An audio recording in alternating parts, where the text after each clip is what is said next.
We're back with our second movie review, Nickel Boys. We saw another movie. This is huge. Oh, and we're not stopping. That's not it.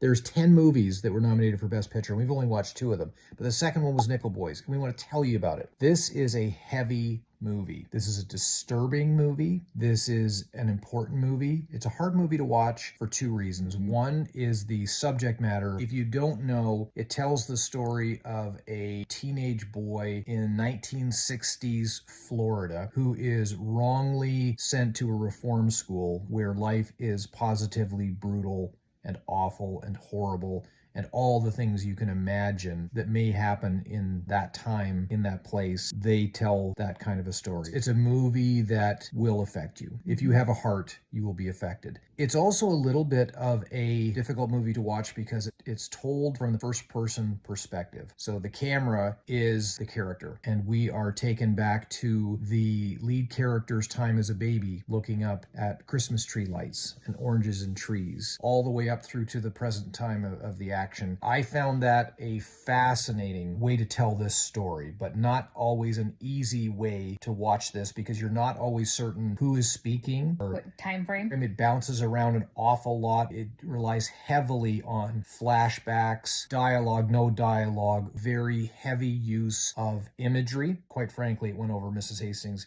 and Mr. Hastings' head in many cases. Some wonderful acting performances. The woman who plays the grandmother, I think that might have been a miss that she was not nominated. What was your favorite part of the movie, Mrs. Hastings? It's a little bit difficult to watch for me. Yeah. It took me a bit to actually get it. What do you think, Austin? And this is why it's a miracle that we watched 2 movies already. Yeah. And we should say that because of, in part, Mr. Austin over here, we did not watch the movie in one sitting. Oh, yeah. We had to break it up over 2 evenings. We'll go back to the rating system. This gets another 1 star.